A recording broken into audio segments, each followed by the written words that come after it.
क्या हम शुद्धता से गायत्री यज्ञ करते हैं? गायत्री यज्ञ जीवन का एक महत्वपूर्ण भाग है, परंतु क्या हम यज्ञ नियमों के अनुसार गायत्री यज्ञ कर पाते हैं? यदि ऐसा नहीं कर पाते तो फिर हमारा परिश्रम और यज्ञ करना सब कुछ व्यर्थ तो नहीं है, मात्र तिल जौ या घृत जलाना ही तो नहीं है। इसी प्रकार के कई तथ्यों को लेकर के गायत्री साधक वेद वेदांग अध्येता श्री अर्बुदेश्वर महाराज का सारगर्भित महत्वपूर्ण चिंतनीय लेख प्रस्तुत है।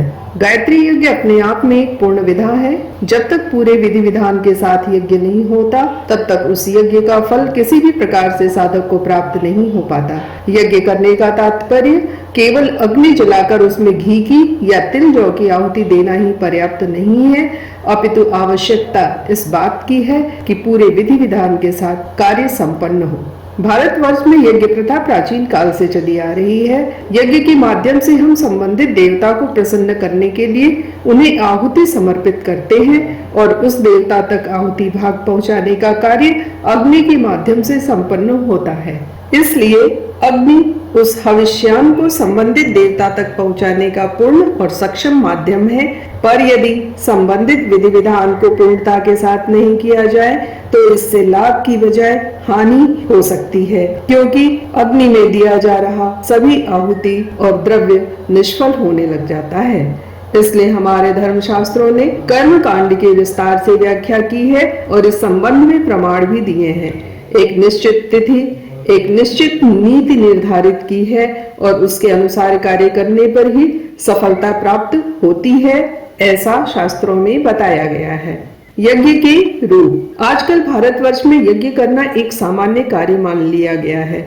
साधक अपने घर में ही अग्नि जलाकर गायत्री मंत्र से आहुतियां देने लग जाता है, परंतु वह यह नहीं समझता कि ऐसा करके वह अपना ही नुकसान कर रहा है, क्योंकि यदि सही तरीके से कोई कार्य नहीं होता तो उसका विपरीत परिणाम भी प्राप्त होता है। कई साधक अपने घर में ताम्र पात्र रखते हैं और उसमें नित्य घी की आहुतियां देते हैं, परंतु इस प्रकार से मात्र घी की आहुतियां देना कर्म कांड के नियमों के सर्वथा विपरीत है और ऐसा करने से उन्हें किसी प्रकार का कोई लाभ नहीं संभव हो पाता। मैंने देखा है कि पूरे भारतवर्ष में यज्ञ की प्रथा है और सभी साधक अपने नियमों एवं प्रकृति के अनुसार यज्ञ का विधान करते हैं, परंतु इनमें से जितने भी साधकों से मैं मिला हूँ उनमें सभी ने एक स्वर से बताया कि पिछले कई वर्षों से यज्ञ कर रहे हैं, परंतु उन्हें अभी तक कोई विशेष लाभ प्राप्त नहीं हुआ है। कई साधकों ने मुझे बताया कि वे नित्य 101 आहुतियां देते हैं और ये आहुतियां गायत्री मंत्र के साथ अग्नि को समर्पित करते हैं, परंतु इतने वर्षों के बाद भी उन्हें किसी प्रकार का भौतिक या आध्यात्मिक लाभ नहीं हो पा रहा है। इसमें गलती गायत्री मंत्र की नहीं है और न गायत्री मंत्र देने वालों की गलती है। गलती तो इस बात की है कि यज्ञ विधान जिस प्रकार से होना चाहिए, जिस प्रकार से यज्ञ किया जाना चाहिए, उस प्रकार से यज्ञ संपन्न नहीं हो पाता और इसलिए उसका लाभ नहीं मिल पाता है। गुजरात के धीरज भाई तो 10 लाख आहुतियां गायत्री मंत्र की दे चुके हैं, परंतु उन्होंने भेंट में बताया कि इतना कुछ करने के बावजूद भी मैं अभी तक वहीं पर हूँ जहाँ पर 5 वर्ष पहले था। किसी प्रकार का कोई लाभ या उन्नति नहीं मिल पाई है। वस्तुतः जैसा कि मैंने बताया और भी सैकड़ों हजारों साधक हैं जो यज्ञ में आहुतियां तो देते हैं, परंतु एक प्रकार से वे घृत या यज्ञ में दी जाने वाली सामग्री का दुरुपयोग ही करते हैं, क्योंकि वह सामग्री मात्र अग्नि में जलती ही है। ना तो अग्नि देवता उसे स्वीकार कर पाते हैं और न संबंधित देवताओं तक वह आहुति पहुंच पाती है, क्योंकि इसके पीछे एक निश्चित नियम और विधान है, एक निश्चित मंत्र और उसका प्रयोग है, और जब तक वह प्रयोग या विधान नहीं किया जाएगा तब तक सफलता किस प्रकार से प्राप्त हो सकेगी। मैंने कई प्रकार के यज्ञ देखे हैं और इन बड़े बड़े यज्ञों में बहुत ही कम ऐसे यज्ञ होते हैं जिनमें यज्ञ के नियमों का पूरी तरह से पालन होता है। साधारण भोले भाले लोगों को केवल मंत्र दे देने से ही उनका कल्याण नहीं हो पाता। केवल यह कह देने से कि नित्य इतनी आहुतियां दे देना घी की, इससे किसी प्रकार का उन्हें लाभ नहीं मिल पाता। बड़े बड़े यज्ञ भी जब केवल मात्र स्वार्थ पूर्ति के लिए प्रयोग किए जाते हैं तब उसमें भी सारे नियमों को ताक पर रख दिया जाता है और इस प्रकार से साधकों को कोई लाभ नहीं प्राप्त हो पाता। मेरे कहने का तात्पर्य यह है कि कोई भी मंत्र अपने आप में पूर्ण होता है और यदि उससे संबंधित यज्ञ किया जाए तो निश्चित रूप से उससे विशेष लाभ प्राप्त हो सकता है। परंतु केवल मात्र जप करने से ही पूर्णता प्राप्त नहीं हो पाती और यदि साधक को यज्ञ के नियम और उसके विधान ज्ञात नहीं है तो यज्ञ करना लाभदायक नहीं हो पाता है। इसलिए साधक को चाहिए कि वह यज्ञ के नियमों से और यज्ञ विधान से परिचित हो ले और उसी तरीके से यज्ञ कार्य संपन्न करे तो अवश्य ही लाभ प्राप्त हो सकता है। यज्ञ विधान। यज्ञ प्रारंभ करने से पूर्व यह देख लेना चाहिए कि किस देवता को प्रसन्न करने के लिए यज्ञ किया जा रहा है। गायत्री यज्ञ में मुख्य देवता गायत्री होती हैं, अतः सबसे पहले गायत्री के यज्ञ का विधान मानस में स्थिर करना चाहिए। यज्ञ के आधार दो होते हैं, एक तो कुंड के माध्यम से यज्ञ कार्य संपन्न होता है और दूसरा वेदी के माध्यम से गायत्री यज्ञ संपन्न किया जा सकता है। कुंड या वेदी का प्रमाण अर्थात वेदी 3 मेखला से युक्त होनी चाहिए और वेदी का सबसे ऊपरी हिस्सा 24 अंगुल लंबा चौड़ा होना चाहिए अर्थात वेदी की लंबाई 24 अंगुल तथा उसकी चौड़ाई भी 24 अंगुल होनी चाहिए। इसी प्रकार यदि कुंड में यज्ञ कार्य संपन्न होता है तो कुंड का आधार और उसकी गहराई 24 अंगुल होनी चाहिए। यह 24 अंगुल का प्रमाण यजमान या मुख्य यज्ञ कराने वाले ब्राह्मण के हाथ का नाप होना चाहिए अर्थात या तो मुख्य यज्ञकर्ता ब्राह्मण के हाथ की उंगलियों से 24 अंगुल का नाप लिया जाए या जो मुख्य यजमान है उसके हाथ की उंगलियों से 24 अंगुल नाप कर यज्ञ की वेदी या कुंड का आधार तैयार किया जाए। शास्त्रों के अनुसार यज्ञ की वेदी या कुंड बनाने से पूर्व शुभ मुहूर्त देख लेना चाहिए। इसमें विशेष रूप से 3 बातों का ध्यान रखना चाहिए। 1. रजस्वला पृथ्वी।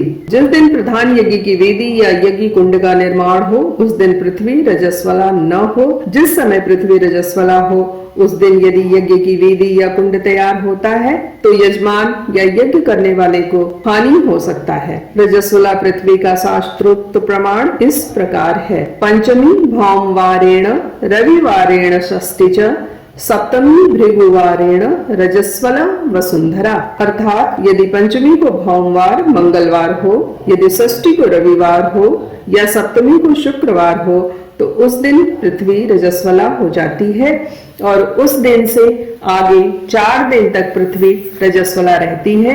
इन दिनों में पृथ्वी पर यज्ञ कार्य या यज्ञ वेदी का निर्माण नहीं करना चाहिए। 2. निद्रा मग्न। यदि पृथ्वी निद्रा मग्न होती है तब भी पृथ्वी पर यज्ञ कार्य संपन्न नहीं करना चाहिए। इस संबंध में भी शास्त्र प्रमाण साधक को मानकर चलना चाहिए। इसका प्रमाण इस प्रकार है। अर्क सप्त नौ पंचमी दिक्पाल गति जोय 21-24 में धरती भरी नींद में होय। अर्थात सूर्य संक्रांति से 1, 5, 7, 9, 11, 21 और 24वें दिन पृथ्वी पर यज्ञ करना उचित नहीं होता है और इससे लाभ नहीं प्राप्त होता है। 3. यज्ञ मुहूर्त। यज्ञ की वेदी या यज्ञ कुंड का निर्माण करते समय काल का भी ध्यान रखना चाहिए। यज्ञ काल। शुभ मुहूर्त और शुभ समय में यज्ञ वेदी की रचना करनी चाहिए। मंगलवार को यज्ञ वेदी या यज्ञ कुंड बनाने का निषेध है। इन 3 बातों का ध्यान रखने के साथ ही साधक को चाहिए कि भूमि की पूजा करे और भूमि से अनुमति लेकर ही यज्ञ कुंड या यज्ञ वेदी का निर्माण करे। यदि साधक के पास तांबे से या चांदी से बना हुआ यज्ञ कुंड है तो उस यज्ञ कुंड में भी रजस्वला समय में या निद्रा समय में आहुतियां नहीं देनी चाहिए। उन दिनों में यज्ञ कार्य बंद रहते हैं। अग्नि स्थापन। जब यज्ञ कुंड बन जाए तब विशेष मंत्रों से अग्नि का आवाहन किया जाता है।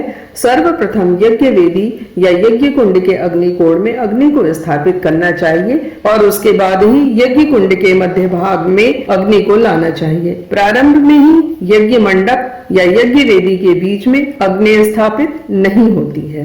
अग्नि स्वरूप। प्रमुख बात यह है कि अग्नि के मूल स्वरूप को सम्मुख करना जरूरी है। यदि अग्नि जलाकर सीधे ही आहुतियां दे दी जाती हैं तो ऐसी आहुतियां सर्वथा निष्फल होती हैं और यज्ञकर्ता के जीवन में दरिद्रता लाने वाली होती हैं। शास्त्रों में अग्नि का स्वरूप इस प्रकार माना गया है। अधोमुख ऊर्ध्वपाद प्रांगमुखो हव्य वाहन तिष्ठन्ति व समाधिना आहुतिम कस्य दीयते। अर्थात अग्निदेव का मुंह नीचे की तरफ और पैर ऊपर की तरफ है, साथ ही साथ जमीन पर टिका हुआ उनका मुंह थोड़ा सा तिरछा है। ऐसे स्थिति में यदि अग्नि में घी या तिल, जौ की आहुति देते हैं तो वह आहुति उनके पैरों में ही गिरती है, क्योंकि ऊपर से आहुति छोड़ने पर अग्नि का स्वरूप उल्टा होने के कारण वह आहुति उनके मुंह में नहीं जा सकती, और जब अग्नि के पैरों में ही आहुति गिरती है तो वह आहुति संबंधित देवता तक कैसे पहुंच सकती है। इसका समाधान यह है कि जब अग्नि को स्थापन किया जाए तो उत्तर दिशा की तरफ प्रणिता पात्र स्थापन होना चाहिए, और प्रणिता पात्र के जल को अग्नि के चारों तरफ छिड़कने से अग्निदेव सीधे और सम्मुख हो जाते हैं तथा यजमान की आहुति लेकर संबंधित देवता तक पहुंचाने में सक्षम हो पाते हैं। अतः अग्नि स्थापन के बाद प्रणिता पात्र के जल से विधान कर अग्नि को सम्मुख कर लेना चाहिए। इसके बाद ही आहुतियां प्रारंभ करनी चाहिए। पाठक एवं श्रोता स्वयं सोच सकते हैं कि ऐसा न करके वे कितना अधिक अपने धन का और शक्ति का अपव्यय और स्वयं का नुकसान ही करते हैं। कर्मकांड के अनुसार यदि अग्नि को सम्मुख नहीं किया जाता है और आहुतियां दे दी जाती हैं तो यजमान के घर में कष्ट आ सकता है।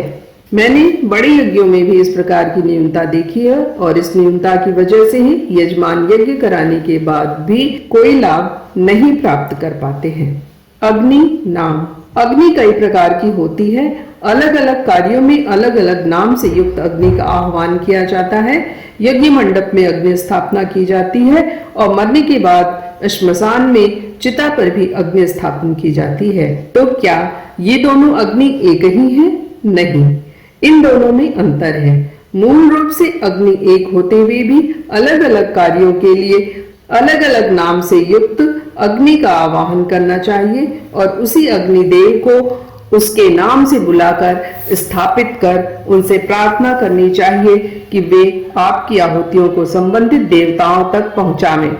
बहुत कम ब्राह्मणों और यज्ञ करने वालों को इन नामों के बारे में जानकारी है। यदि वह ऐसा नहीं कर दे तो यज्ञ मंडप में मरघट की अग्नि भी स्थापित हो सकती है जो नाश का कारण बनती है। सभी की जानकारी के लिए यहाँ अलग अलग कार्यों के लिए संबंधित अग्नि देवता का नाम स्पष्ट किया जा रहा है, और यजमान जो कार्य करे उस समय उसी अग्नि का आह्वान करे तो उसे संपूर्ण सफलता मिल सकती है। भोजन पकाने हेतु पावक नाम अग्नि, गर्भाधान कार्य हेतु मारुत नाम अग्नि, पुंसवन कार्य हेतु पावमान नाम अग्नि, सीमंत कार्य हेतु मंगल नाम अग्नि, नाम कर्म संस्कार हेतु प्रबल नाम अग्नि, अन्नप्राशन संस्कार हेतु शुचि अग्नि, चौल कर्म हेतु सम्य अग्नि, व्रत उद्यापन हेतु समुद्भव अग्नि, गोदान कार्य हेतु सूर्य अग्नि, विवाह कार्य हेतु योजक अग्नि, पुत्र प्राप्ति कार्य हेतु अवासद्य अग्नि, वैश्वदेव कार्य हेतु रुक्मक अग्नि, प्रायश्चित कार्य हेतु विटप अग्नि, देव कार्य हेतु हव्यवाहन अग्नि,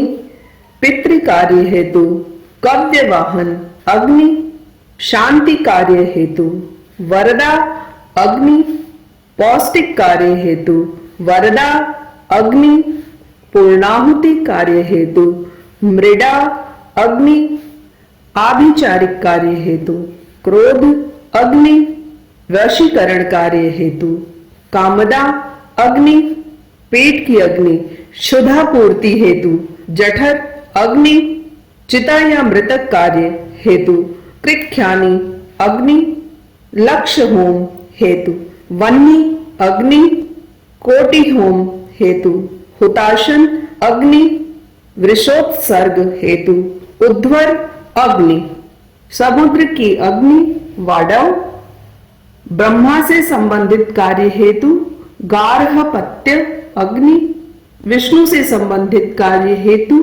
आवहान अग्नि, अग्निहोत्र हेतु त्रय अग्नि गायत्री यज्ञ हेतु वरदा अग्नि। इस प्रकार अलग अलग कार्यों से संबंधित यज्ञ के लिए अलग अलग नाम से संबंधित अग्नि का आह्वान और उनका स्थापन होना चाहिए। इस प्रकार जब साधक अपने घर में या सामूहिक रूप से गायत्री यज्ञ करे तो उसे चाहिए कि वह वरदा नामक अग्नि का आह्वान करे और उसे यज्ञ कुंड या यज्ञ वेदी पर स्थापित करे। अग्नि आह्वान। अग्नि को उसके गोत्र और नाम के साथ आदर युक्त बुलाकर स्थापित करना चाहिए, जिससे कि अग्निदेव प्रसन्न होकर यजमान के हविष्यान्न को संबंधित देवता तक पहुंचाएं। गायत्री यज्ञ में आवाहन इस प्रकार किया जाना चाहिए। ओम भूर्भुवः स्वः अग्ने वैश्वानर शांडिल्य गोत्र शांडिल्यासित देवलेति त्रिप्रवरान्वित भूमि माता वरुण पितः मेष ध्वज प्रामुख मम सम्मुखो भव इति वरदा नामानम अग्नि प्रतिष्ठाय। इसके बाद ओम भूर्भुवः स्वः अग्नये नमः कहकर उसकी पूजा करनी चाहिए। अग्नि की पूजा में जल का प्रयोग नहीं किया जाता। जल के स्थान पर कुमकुम केशर से अग्नि की पूजा की जानी चाहिए। किसी भी प्रकार का यज्ञ हो तो उसमें दक्षिण की तरफ ब्रह्मा की स्थापना होनी चाहिए। शास्त्रों के अनुसार यज्ञ निर्विघ्न हो तथा भूत प्रेत पिशाच राक्षस आदि का प्रवेश न हो सके, दक्षिण की ओर ब्रह्मा की स्थापना की जाती है। ईशान कोण में नवग्रह की स्थापना आवश्यक है और इसके साथ ही साथ कलश स्थापना होना जरूरी है। गायत्री यज्ञ में यजमान को पूर्व की तरफ मुंह करके बैठना चाहिए। यदि उसकी पत्नी उसके साथ बैठती है तो पत्नी को पति के दाहिने भाग में बैठना चाहिए। ब्राह्मण किसी भी तरफ बैठ सकता है, परंतु ब्राह्मण का मुंह दक्षिण दिशा की तरफ नहीं होना चाहिए। यज्ञ में घी का ही प्रयोग किया जाना चाहिए और गाय का घी सर्वोत्तम माना गया है। उत्तमम गौघृतम प्रोक्तम मध्यमम महिषी भवम, अर्थात गाय का घी यज्ञ कार्य में सर्वश्रेष्ठ है। यदि वह नहीं मिले तो भैंस, बकरी या अन्य पशु का घी प्रयोग में लिया जा सकता है। यदि तिल और जौ से यज्ञ किया जाए तो 1 भाग घी, 1 भाग शक्कर, 2 भाग जौ तथा 8 भाग तिल लेना चाहिए। तिल काले हों तो ज्यादा उचित रहता है। वस्तुतः यज्ञ कार्य अपने आप में पूरा विधान है और यदि गायत्री यज्ञ में पूरी सावधानी नहीं बरती जाती और केवल मात्र अग्नि जलाकर गायत्री मंत्र से आहुतियां दी जाती हैं तो निश्चित रूप से यजमान को लाभ नहीं मिलता। मैंने देखा है कि साधक केवल मात्र गायत्री उच्चारण करते हुए आहुतियां दे रहे होते हैं। उन्हें इस बात का ज्ञान ही नहीं है कितना गायत्री मंत्र जपे, कितने के अनुष्ठान करें, कितने का यज्ञ करें। यदि यज्ञ विधान के साथ नहीं किया जाता और यज्ञ में जो नियम है उनका पालन नहीं किया जाता और यज्ञ कराने वाले को कर्मकांड का ज्ञान नहीं होता तो उससे कोई लाभ प्राप्त नहीं होता है। साधक को चाहिए कि वह पुनः चिंतन करे और यह देखे कि क्या मैं सही प्रकार से यज्ञ के नियमों को जानता हूँ, क्या मुझे सही प्रकार का मार्गदर्शन मिल रहा है, क्या मेरे जो पंडित ब्राह्मण या गुरु हैं वो इस प्रकार के नियमों का ध्यान रख रहे हैं। यहाँ पर जो नियम या विधान बताए गए हैं वह शास्त्रों की मर्यादा के अनुसार ही, यदि शास्त्रों की मर्यादा का ध्यान रखते हुए यज्ञ कार्य संपन्न किया जाए तो उसमें सफलता मिलती है। केवल गायत्री मंत्र गृहस्थ व्यक्तियों के लिए उपयोगी नहीं है, यह तो सन्यासियों का मंत्र है और साधुओं का प्रणव है। गृहस्थ व्यक्तियों को प्रणव लगाकर श्री युक्त गायत्री मंत्र जप करना चाहिए, तभी उनके जीवन में उन्नति हो सकती है। गायत्री यज्ञ नहीं, सर्वतोभद्र विधान युक्त गायत्री यज्ञ हो, गायत्री मंत्र नहीं, श्री बीजांकृत गायत्री मंत्र जप हो तो जीवन में समृद्धि और पूर्णता और श्रेष्ठता आने से कोई नहीं रोक सकता। योगी चैतन्यनाथ बद्रिकाश्रम।